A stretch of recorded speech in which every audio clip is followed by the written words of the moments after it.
Good morning, everyone. Somebody. So here I am at my garden. I'm under the patio right now, here in Las Vegas. It's currently May of 2021. So yeah, a lot of people are still at home, still keeping to themselves. Pandemic still not isn't over yet, even though everyone. Well, I shouldn't say everyone, but a lot of people has got themselves vaccinated. So people are getting out a little bit more. Anyhow, this video is not about that though. This video today I wanted to share with you is about gardening in Las Vegas. I am no expert by any means, although I do have a history and a lot of experience doing some gardening. My parent, many years ago, over 25 years ago I should say, we have a produce farm. So I grew up seeing a lot of vegetable and fruits being grown and harvested commercially. And of course, I remember growing up as a child, seeing my parent, laboring in their farm, growing things, harvesting things, and selling them. But anyway, my parents long gone, and the farm has been sold many, many years ago. So after my parents gone, I started taking up gardening. My in-laws, my parents-in-law, I should say, did some gardening as well. So and they also have given me some of their knowledge and a lot of seeds. When you're Asian, you pass down seeds from family member to family member. So that's like our little thing, It's like grandma saved the seeds, and then they give it to their kids, which is your parents, and then your parents end up giving you these seeds, and now you're gonna give it to your kids. So one thing I love about gardening is I like sharing plants and seeds with my friends and family. So anyway, today I want to talk a little bit about figs. So, and I'm in no mean an expert by any way, but I love figs, and I got started with it, and then I've learned some things that I'd like to share with you. I know there's a lot of experts out there, so I may say the wrong thing, or I may not know certain things. So I would love your guidance, and don't be afraid of correcting me, because I am not that knowledgeable about it. But this video is because I wanted to inspire others who are just getting started. I wanted to inspire those who want to know more about it or maybe struggling with it. So we're going to go ahead and take a quick tour of my garden, and I'm going to show you the variety of figs I have.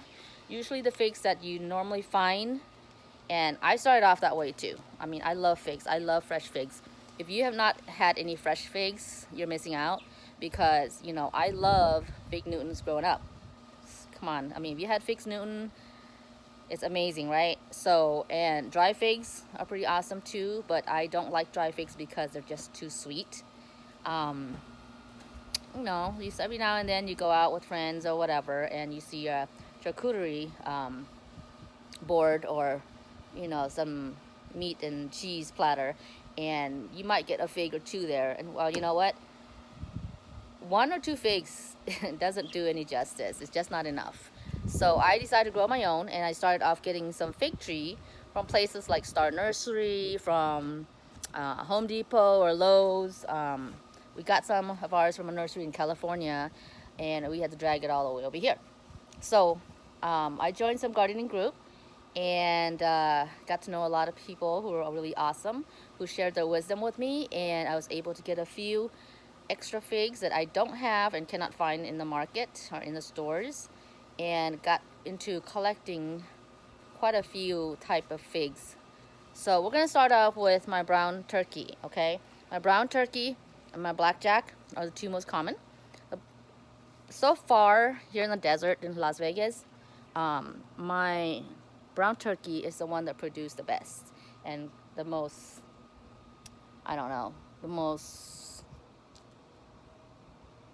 they just grow really well. I don't have any fancy words for that. So as you can see, this is our fig tree. This is about maybe 4 years old, 3.5 perhaps. So last year when it went dormant, and you're wondering when is it dormant, right? It's dormant in winter. So after fall, so maybe after October, November, December, they go dormant. And then right before spring, Peanut, stop. My dog is trying to dig holes in my garden.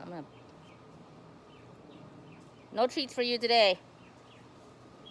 I don't mean that. I always give them treats. Anyhow, right before spring, when they start waking up again, that's the best time for you to prune. And also, we have been told, and I tried this as well, and it worked pretty well, is to not deadhead them, pinch them. So as you can see here, I pinch some of mine. My tree is kind of small still, but the purpose of me pinching it is not because I'm trying to stunt the growth or by any means, but because you want the tree to focus on growing fruits instead of growing longer branches. So if you have enough branches already, go for it. If you want to grow more branches or you want it to get taller, then you don't have to pinch it, especially if you have an older tree and you have plenty of fruits already. So the other thing I did was I pruned it, as you can see right here. I pruned that one. This is one of the main trunk, and here's another part that I pruned. Anyhow, I pruned about maybe 4, maybe 5 branches. My husband freaked out because he said, "Why are you cutting the trees? It's still small. Let it grow." And I'm like, "Honey, you don't understand that when you pruned it, it's gonna grow better. It's gonna grow more, and you're gonna get more fruits, and it's gonna get nicer and bushier, and you can get more leaves and more branches, which mean you're gonna get more fruit, right?" So we've been arguing back and forth about that, but you know, the wife always win, right? The wife always win.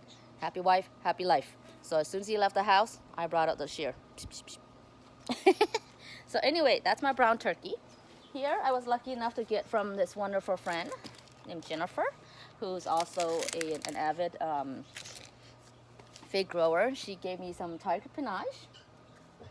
I have this in the pot instead of the ground. The reason for this is because I want to be able to move it around if I want to. If I decide to move and get another house, I would like to take this with me. That and I don't have a whole lot of room. You know, in Vegas, you just don't have a whole lot of spaces and land. This is actually considered a pretty good size for a Vegas home that's new. If you want something with more land, you have to move out further, like all the way east or all the way north. But I am in the southwest, which is kind of more central, so there's not a whole lot of land in the garden here. So anyhow, this one is tiger panache. Okay, so it's just waking up, and you can see that I have some leaves here, got little nods coming out, which I'm hoping would be the fig. Got a couple more branches. So this one, of course, is too small, so I'm not gonna prune it and I'm not gonna pinch it. I'm just gonna leave it be for a little bit. Okay, so we're gonna move on a little bit more. So this is my Asian pear. This really big baby right here. It's a big, beautiful baby. This one's like over 15 years old, so and it's producing really well. So that's our baby. So I'm kind of maneuvering around the garden now because I don't want to step on my dog's poo because I have not had a chance to get there and clean yet. So anyhow, I have another one, a couple more over here. Oh, I almost missed that one. We actually have a black mission, and I don't know what's going on with this pot or the dirt perhaps, but it died. And before I replaced it, I wanted to amend the soil first. So that's I'm leaving that empty right now. So I have the black mission right here. This one is kind of new. It's only about a year old. And as you can see, it's growing quite well. These figs, they're heat lovers. They love the sun. And I'm putting it right there for now because it gets partial sun. And it seems to be doing well, and it's still kind of young, so I'm being patient with it. This one here is Cadota. This one also is on a second spring, so about a year.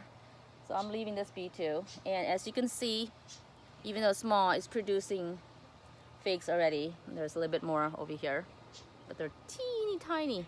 So I'm gonna leave that one alone. Right now I have 2 branches. So I'm gonna wait maybe next year before I start thinking about pruning it or pinching it. So I got 1, 2, 3 so far.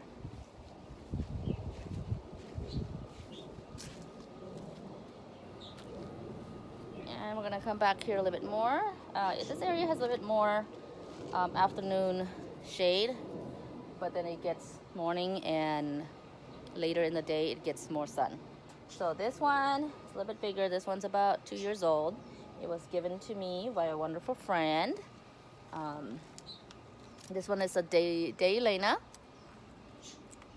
And you have to mark it, because when you got a bunch of fig trees that are different, well, they all look the same. So a year gone by and you'll be like, oh, what kind of fig is this one? And your friend's like, oh, what kind of variety do you have? And I'm like, I don't know. I just know they're figs. Well, you don't want to be that person. So this one here is Chicago Hardy. I gotta rewrite this because it's faded over time. This one's kind of small, but as you can see, we're getting beautiful, nice leaves coming out. So we got 2 of them over here. Okay. So I got brown turkey, black mission, I got Cadota, I have Chicago Hardy, and I have a Daylena. That's 6 different variety, correct? Now these are my starters. I rooted these from a cutting that another wonderful friend has shared with me. This one was actually rooted from a cutting from that main tree I just talked about earlier. This one is brown turkey and is growing decently. Got my leaves here, and I'm gradually watering it a little bit more. In the beginning, when you're rooting them, you do not want to give it a lot of water, very little. I'm talking about maybe 2, 3 teaspoons, maybe every 2 weeks, maybe longer. So this one is slowly coming around, and I hope it makes it because I wanted to give this to my sister. Over here we have green Ashia. This was given to me by Brittany. Thank you, Brittany. So we got the cuttings. Luckily I had a few that survived.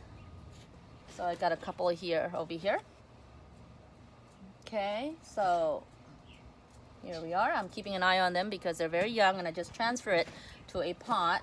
So I don't want to drown it because the roots will easily rot at this stage. And we go down a little bit further. And then I rooted a whole bunch of CDD grist. This was actually also donated to me by this wonderful gentleman. I believe his name was Britt. And thank you so much, Britt. You've been very kind and generous. This one is CDD grist, and it's an abbreviation for a longer name, like cold day something something. So I got a couple of them here that I just transferred a couple of days ago. I started off with this container here, and different people do it in different ways, so there's no right or wrong way to do it. Whatever works for you. If I was fortunate enough to have a lot of cuttings, so I was able to experiment. So I started this one off by I mixed coconut coir with perlite and a little bit of gardening soil in here, and you have to kind of keep it moist. Don't let it dry out, because it do dry out easily and it will die. But you do not want it to be wet either, so don't let it be like dripping wet. And I had to check on it like every week, and I brought it outside a little too early because I started this I think in January or February. And then, you know, I was getting a lot of gnats in my house, and all the dirt, typical of a gardener, right? So I start cleaning my house, and I start bringing all this outside to get some sunshine now that it's got warmer. Unfortunately, February in Vegas was not warm enough. It was still a little cold, and we get a lot of wind here. So some of my fig cuttings dried out, even though it's currently under the shade. As you can see, I have a lattice here. And then this one here, I just literally potted this one up just yesterday. So I'm definitely keeping an eye on this one. So far, it's been doing good. Now, the experiment that I did was I was doing it a plastic bottle with holes. There's holes in the bottom. So I just fill up a saucer with water, like just maybe a couple of inches of water, and I just let it sit on the water for maybe like 5 or 10 seconds, make sure all the water drips out, and then I leave it alone. Now this is another one that I experimented on. What I did was, instead of using that method, I just soak it in water. I just have a container of water that's maybe about 5 inches perhaps, and then I soaked the bottom in water. And some did well, some didn't do well, some rotted. You do have to be patient, and you do have to be very regular with changing the water. This one here was given me by another wonderful person. I believe her name is Marvy. Thank you so much, Marvy. I love you, girl. This one is a Chicago Hardy, and it's still young. So anything that's within less than 6 months old, even if you transfer it or kept in the house, or if you plant it on the ground, keep a good eye on them, because sometimes they just go into shock. And I'm back in my house now. They go into shock and they'll just dry up and die, or they'll just rot. And this is the reason why I want to have a lot, because I want the extra as a backup. My preference is I wanted to have at least 2 or 3 of each fig type, because if one die, I have another backup. And if it doesn't die and I have a lot, wow, you can make a lot of friends that way, right? Or like me, occasionally I would sell my figs, and I would use that money I made from selling that fig and buy myself more pots. Yay, win-win both way, right? This one I believe is another CD digris, and this one was actually rooted from that cup method that I just did earlier. Here's another one that I am about to transfer pretty soon. I don't know if you can see this because I have a pretty cluttered house.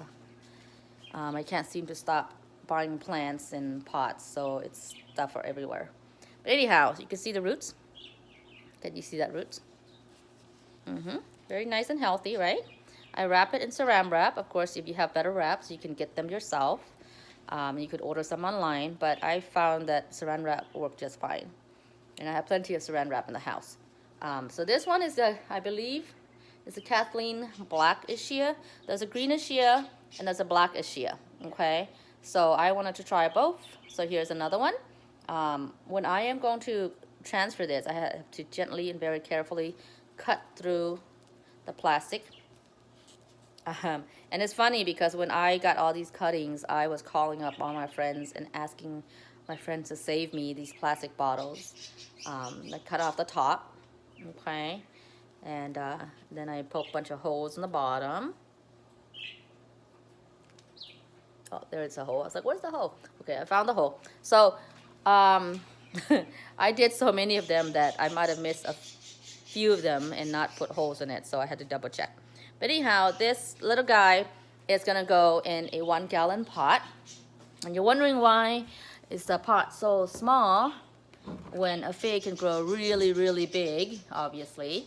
Because I'm sure you've seen a humongous fig tree somewhere along the street, right? Or in someone's backyard. Well, you don't want to go from a tiny little bottle with a fig that just barely getting roots to a humongous pot. They're gonna drown. That's like me throwing you into the ocean. So you're not gonna be able to swim to shore because it's just way too big of a body of water, right? Just too strong. Anyhow, so you want to go from small to slightly bigger, and then when that establishes itself, then you can transfer that into the 1 gallon into a 5-gallon pot. You know, it's gonna take a little bit of work, but it's totally worth it. And do be patient, and you know, it's not a walk in the park, but it's definitely worth it when you get to harvest your fruits and see a nice, beautiful, healthy tree. So you're gonna go from this to the 1 gallon, and then 1 gallon to the 5 gallon, probably within the first year. And then you can go from the 5 gallon And then you can transfer it to a 15-gallon pot, or you can put it in the ground by that time. Or if you want to be like some really brave people, you can go from the 1 gallon and then just put it in the ground. Um, make sure when you put it in the ground, give it plenty of space. Make sure it's not too close to the wall. You don't want to plant it too close to another tree because they're going to compete. And do make sure give it an area where there's plenty of sun.